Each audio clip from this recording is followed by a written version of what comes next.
Well, folks, I'm headed to Indianapolis, Indiana, which has become my February, early March home for these many years. And now, have the snowstorms passed and the ice storms that were going through? God, I hope so.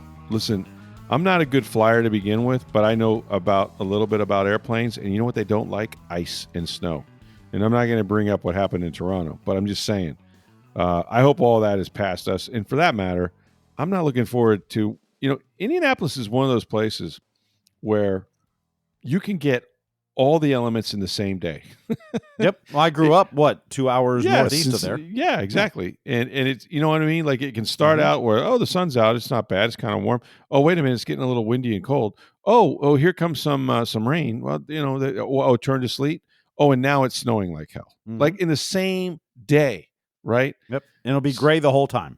The whole time. Yeah. There's not a lot of sunshine when she's gone. So yeah, I never realized growing up in Ohio, Michigan, once I moved away and you started coming back, realizing how gray it is there. Yes. Like all winter, you see the sun 4, 5, 6 days. Right. Like it's gray. Right. And I'm sorry, but that affects your mood. It truly affects your mood, in my opinion. I never realized it. Like I lived in Minneapolis as well. And while it was, 40 below wind chills some mornings, but the sun came out. There wasn't a cloud in the sky. It was sunshine. And you looked out the window like it's a beautiful day. I could go out there in shorts. It's, right. Negative 30 wind chill. But right. And people are out there running, which I never got. Right. But yeah, the Midwest, I have fond memories, love growing up there, etc. But like, it's gray. Yep. No, it is, and it does affect your attitude. It's a little like that in Denver, where it can be a terrible storm, and then before you know it, the sun's out and it's gorgeous as you look at it. But then you walk outside and the wind's blowing 60 miles an hour, and it's about 25 below at times. But yeah, that affects you. But Indianapolis, look, I've been there so many times. I can remember back in my day. The whole thing, the combine has become a televised extravaganza, like everything in the NFL, right? And the NFL never sleeps. They're like sharks, right? They swim all the time or they die. And so we've had the Super Bowl a couple weeks ago, and boom, it's time for the NFL Combine. We got to start talking about draft, because that's a whole cottage industry, is the NFL draft. You're probably reading the mock drafts, the way too early mock drafts, all that stuff already. But it's an important deal, and it was originally started as, when they say the Combine, central location, Indianapolis, Indiana, and it was a place where they felt like all the teams could get to equidistant, if you will, a little farther from the West Coast maybe, but still not on the East Coast. Central America, not Central America, but the central part of the USA. And so the doctors, it was for the medicals. That's what the combine was. It was to invite players, let each team doctor examine these guys. Maybe he's had knee surgery or whatever, and you wanted to make sure you knew what you were buying, right? So it was really not about workouts. It wasn't about 40 times. It was about the medical. And then it changed, right? Then it became interviews, and then it became, 40-yard dashes, bench presses, things like that. And so it evolved. And when I first started going, I'm not going to lie, like there were maybe 12 to 14 writers that bothered going to Indianapolis, Indiana, in the cold of February, and we didn't have the convention center or the or their stadium, Lucas Oil Stadium. We would stand outside in this cold, outside the Holiday Inn, where teams would interview players, where they would bring players in and spend 15 minutes or 20 minutes, whatever it was, the limit was, with them. And Gil Brandt, the late Gil Brandt, would bring players to us, some of the higher draft pick names and whatever. And we'd be standing there shivering or, talking to guys. And you'd wait for your coach or your GM to walk out of the Holiday Inn, and you'd be like, so what do you think of so-and-so? Free agency was just beginning, but it was plan B free agency in the beginning. It wasn't the full free agency. So there was a lot of that going on. Now it's a made-for-TV event.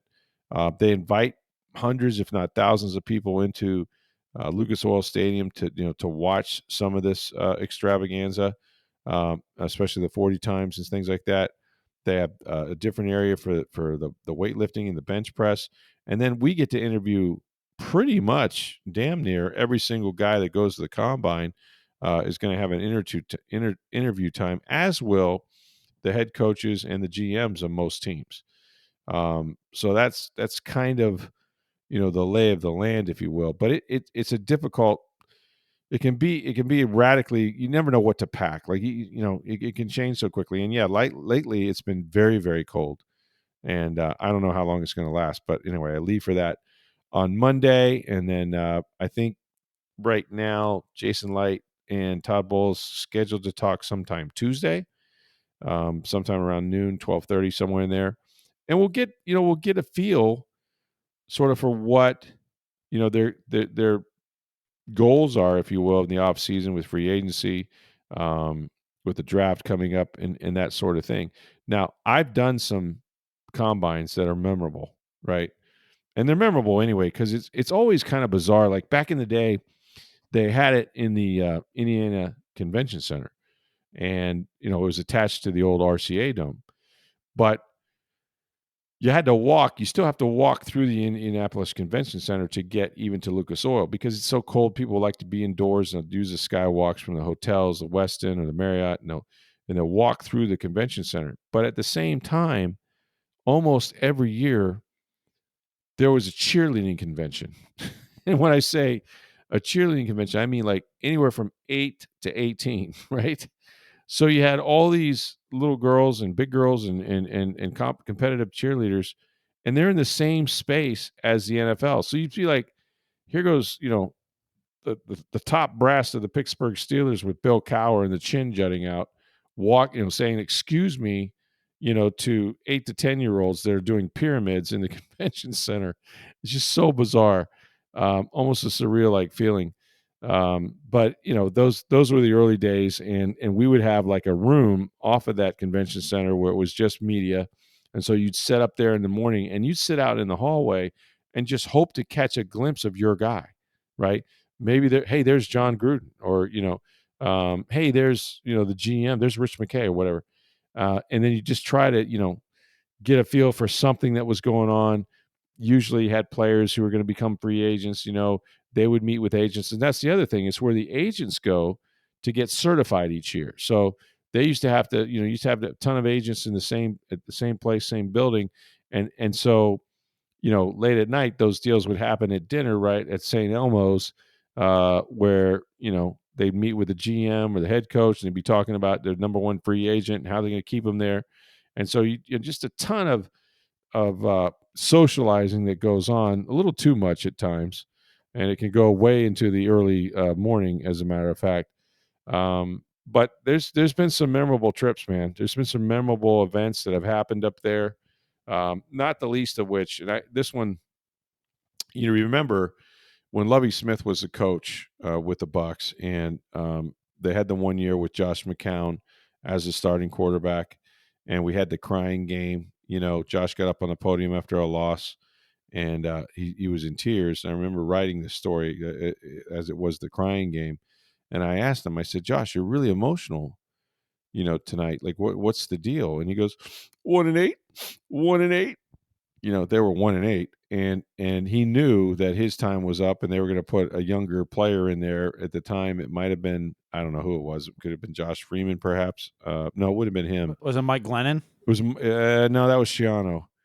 But it was another guy that was younger, perhaps. But it was as a quarterback, and they were going to bench Josh after the 1-8 start. But 1-8, quickly turned into about 3-13. I want to say.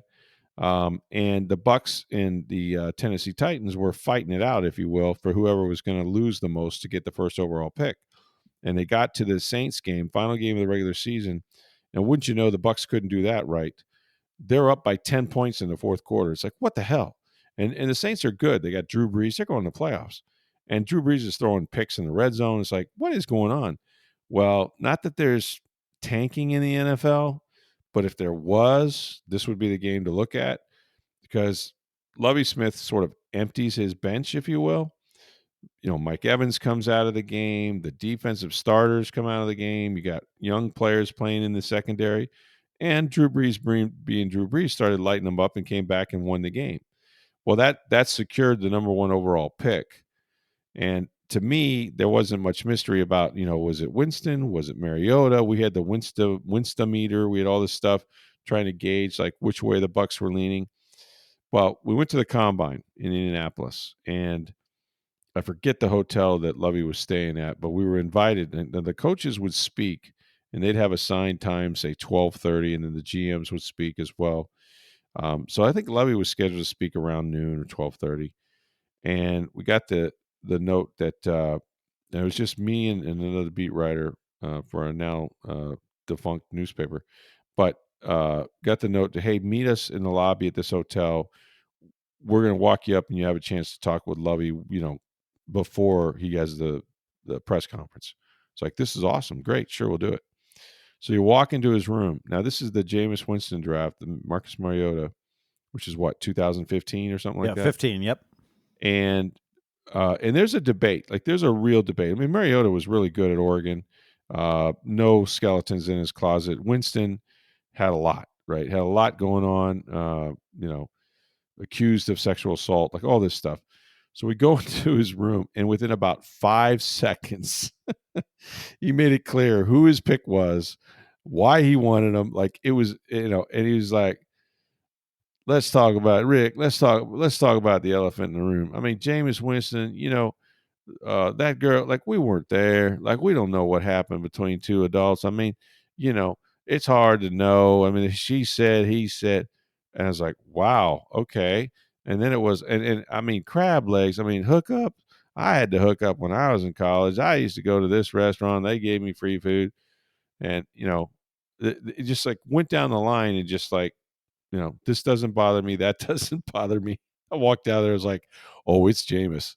And we were kind of like, well, how the owners feel? Oh, the owners like Jameis, and it was really, I mean, this is February, so they haven't even had a workout. Like, they haven't done, FSU hadn't had their workout yet. All that stuff. And so yeah, that was memorable. And it's trying to get out in front of a story, right? Like, and I think, as I recall, there was maybe, trying to think off the top of my head who's Lovey's offensive coordinator was, but there was maybe one or two people that actually preferred Mariota in the organization. Of course, they lost out, and then Jameis was the pick, and then ironically, Dirk Cutter was the offensive coordinator. Well, it was Dirk, because Dirk had connections with Oregon, and he knew Mariota. He had worked for the Oregon's head coach, and so he favored Mariota. And at that same combine, he didn't mind saying that, which I thought was, woo, okay. And he's just like, I don't know Jameis, but I know this guy, and he's this, this, and this, and this, right? So he had a little bit of rift there, but you knew that Lovey was going to get his guy. So that was a lot of fun. And then the other one that wasn't that long ago, really, that stands out is Bruce Arians. Now, Winston now plays his final game in Tampa. They were 7-7, and all he had to do, if he wins the last two games, or they may make the playoffs at 9-7. But he was favored against Tennessee and against Atlanta, and he had thrown for 460 in the two previous games, in each game. And I remember writing after the Detroit game, they won at Detroit. I remember writing like, Jameis Winston might actually do this. He might actually buy himself another contract. They, at that point, they had never signed a quarterback they drafted to a second deal. And I remember writing that. And then they play Tennessee. And he throws, I think, I want to say a pick six early in the game. They wound up losing to a Tennessee team that they were, kicking the crap out of on defense. And then the next week, in Jameis's final pass, now his first pass as a pro, as a rookie, was a pick six against Marcus Mariota in Tennessee. His last throw as a Buccaneer was a pick six by Deion Jones, actually was on the Bucs roster last year, a walk-off pick six in overtime. And walking off the field, that's that story I described in The Players Coach with Tom Moore. He's walking off the field, and Arians looks at Tom Moore. He goes, well, that's it. It's like everybody knew what that's it means. Like, that was it for Jameis, because basically Arians was brought here as the quarterback whisperer to try to save him one last time. And if Arians couldn't do it, nobody could. So then it was like, well, we got to see what's behind door number two. Door number two, like, who's going to be a free agent this year that you would get? And so we go down to Miami, and I think as the Super Bowl was down there between San Francisco and Kansas City, and I'm talking to Clyde Christensen, and he's telling me about, I'm sitting here doing all the work on the free agent quarterbacks. We got, you know, this guy and Philip Rivers and I got Tom Brady, uh,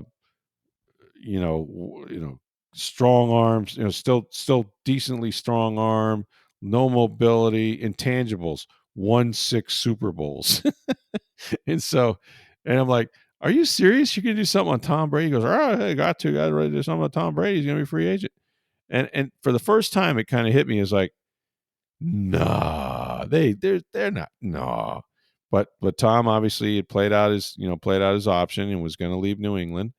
And, so we go to the combine a few weeks later, and that's when Bruce kind of let the proverbial cat or goat out of the bag. And so, we're talking about quarterbacks, and he goes, well, I like Jameis, but we got to see who's behind door number 2. We got to see who's behind door number 2. We owe it to ourselves to do that, blah, blah, blah. And we all knew who the free agent quarterbacks were. It's like, well, okay. And it was quite a veteran class, actually, including Philip Rivers. It's like, all right, so somebody asked, and it wasn't me, but somebody asked, like, who'd you pick up the phone for? Like, of this group here, who's the guy that he goes, I'd pick up the phone for Tom Brady, which technically the new league year hadn't started, so he was still property of the Patriots, so it was kind of tampering. But I was like, wow, so you guys, you really are gonna try to get in it for Brady. Uh, I mean, I admire you swinging for the fences. I didn't know that was possible, but hey, what did I know? Lo and behold, here comes Tom Brady, and he chooses the Buccaneers, and it all kind of, like Arians was sort of looking at quarterbacks, and he definitely was going to make a change, but Brady was his guy all along, and they got it done. And so you'll get some little gems that'll kind of fall out. In addition to, you have to talk about all the Bucs, free agents, and we'll go over that list with Jason Light, and you kind of get an indication of yes, no, maybe, when you talk to Jason about it. So I'll go over that list here in just a second, but first, hey, get on down to Breitling Boutique. You guys know where International Plaza Mall is, right? Not far from the airport there. And in fact, it was across the street from the old woodshed, the old $1 place, if you will, off of West Shore and Spruce there. But go to International Plaza Mall, center of the mall, upstairs is a store called Breitling Boutique, and it is unique, right? The Breitling Watch Company has been in business, Swiss watches for 140 something years. They've been in International Plaza for more than 5 years, and you got to go there. You probably blew Valentine's Day. It probably went right by you, didn't buy anything. Make up for it now, right? Make up for it now. Get your wife or your girlfriend or your husband or your boyfriend a beautiful Breitling watch. Right now, they still have the NFL 104th year anniversary collection, limited edition. All 32 teams is a Chronomat watch with the team's logo and colors on the watch. These things are gorgeous. Might even have a Buccaneer watch or two if you're able to get in there and check those out, as well as the Navatimers and beautiful women's watches too, sports watches. If your wife or girlfriend's on the go, these things are durable. You can bang them around, but they're absolutely beautiful. They have tons of different colored wristbands and all of that for you. So please check it out. Go to Breitling Boutique, International Plaza Mall. Enjoy the store, enjoy the customer service, and make sure you tell them that you heard about this on Sports Day Tampa Bay. All right, as far as the Bucs, there'll be a lot of talk about free agents, during this time. As much as you're there to look at young draft picks and prospective draft picks and running 40-yard dashes and what we call the underwear Olympics and all of that. That's the main purpose, and the medicals and stuff on the guys coming out into the draft. You're going to have the interviews, you get 15 minutes with each guy that you request. That sort of thing is very important, right? But because free agency starts on like March 11th with the legal tampering period, if you will, you got to be meeting with agents. Like this trip to Indianapolis is going to be as much about their own free agents and talking to the agents of those guys as anything else. And there's some big names. There's some decently sized big names on this list. And it starts with Chris Godwin, who we talked about the other day. Now they pushed his date back to the start of the new league year, as far as when the voidable, the voidable year kicks in. So he's bought himself a little bit of time before free agency to continue to negotiate with the Bucs. I think the Bucs believe that Chris can make it back from that injury, the dislocated ankle. They've seen him do it against worse injuries when he had the knee ligaments and things like that. And so the very fact that they have moved this deadline tells you that they are both negotiating in good faith for him to come back.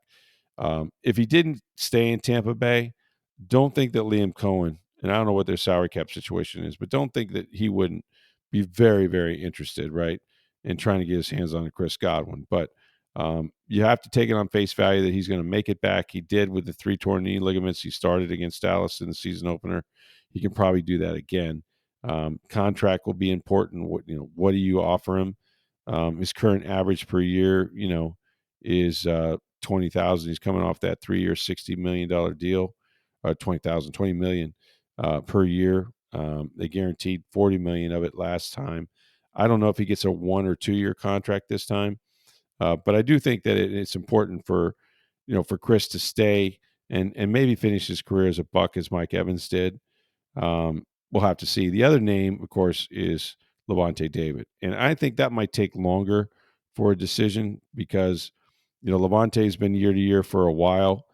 I think he'll get interest from other teams, but he might have to bring that market value to Jason Light and say, hey, I'm 35 years old. That's the year that Derek Brooks was when we told him we didn't want him to play anymore, and he ended up retiring instead of going and continuing on his career. So Levante's in that range, and so what is he willing to play for? What does it take him to get ready? And you can see the numbers. He's not the same Levante David of old. He's more of an old Levante David, but he can still affect the game some. But trying to figure out what that value is, he may think his value is one thing, and they may think it's another. And I'm not really sure where that's going to wind up. He made plenty of money in his career. So I think he's a year-to-year guy right now, to be honest with you. After that, I don't think that the decisions are that hard. You have Anthony Nelson, who was very productive for the amount of snaps that he played. He played about 51% of the snaps in the 4 years he was here. His average per year was only, $5.5 million, but he'd get you, 4 to 6 sacks a year and make huge plays like he did in Carolina, getting that ball out late in the game. I think Ben Bredeson is somebody that they absolutely want to get back. He only made $3 million a year last season. He's 27 years old, and he played almost damn near every snap, 98.8%. So Bredeson was a really good find for them, and held up the fort and then some. So I think Bredeson is high on their list. Joe Tryon-Shoyinka was never given the 5th-year option, so he's out. I think he's out. 2.5 sacks last year. That's not going to really get you a new deal. That's for sure. And then you look at the rest of them. We saw Shaquille Barrett try to come back at the very end of the season. I assume he wants to play. I assume he wants to play for the Bucs. I just don't know that they're going to give him that chance. And that's what it would be, kind of a make it contract. Robert Hainsey, who started a lot of games here in Tampa Bay at center, he was replaced, obviously, but had to play a couple games last year. I think he probably moves on, to be quite honest with you. Mike Edwards was in and out of the Bucs. Another safety that they could use. Here's an interesting name: KJ Britt. KJ Britt was the starting Mike linebacker for these guys. Pretty good against the run, but by the end of the year, he was not on the field. It was J.J. Russell, who was also a free agent. So they got to find a way to cover Levante or whoever takes over in free agency at the linebacker position. And then you have guys like Cody Thompson and C.J. Brewer or whatnot. But it's not, they've locked up predominantly most of their stars. So you need 53 players in that. But I don't see this free agency anything close, not even close to what it was a year ago. I mean, a year ago, you didn't have a starting quarterback. Mike Evans was a free agent and might go to Houston because it's close to his hometown in Galveston. That felt like a real possibility, and you had to re-sign Chase McLaughlin. You had to, do some things to keep your players. Antoine Winfield Jr., who was lights out the whole season. He got a big deal and then didn't perform. So, but you could target who they were going to get because most of them were their own players. This year, I'm not so sure. Not so sure. I think you got to go defense, but I think you have to be active in free agency to improve your team, and that's going to be interesting to see how they attack that.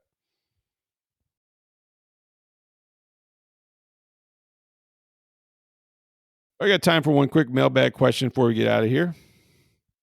Okay, Jeff had asked, the Rays need a stadium, and the Bucs want to update Ray J. Is it possible to design a dual-purpose stadium for both at the old Sombrero spot? Thanks.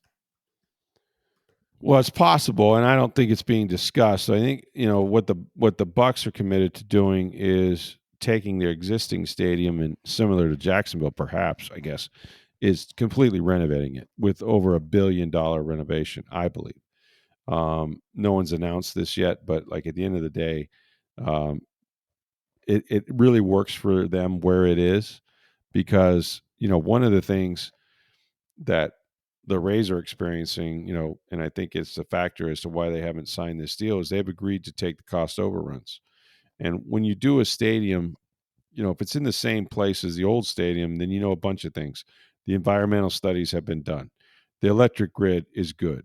The plumbing is usually fairly good. Like, there's a lot of infrastructure there. You're not starting over. You're not starting from scratch. You're not doing studies and waiting and have all these delays. So I think, Raymond James, where it's located, really works for the Bucs. And of course, across the street, you're going to have baseball this year for the first time at Steinbrenner Field. There is real estate, and that's the one thing I will say. And kind of like it would be at Kansas City, has the Royals ballpark, and then Arrowhead's kind of side by side.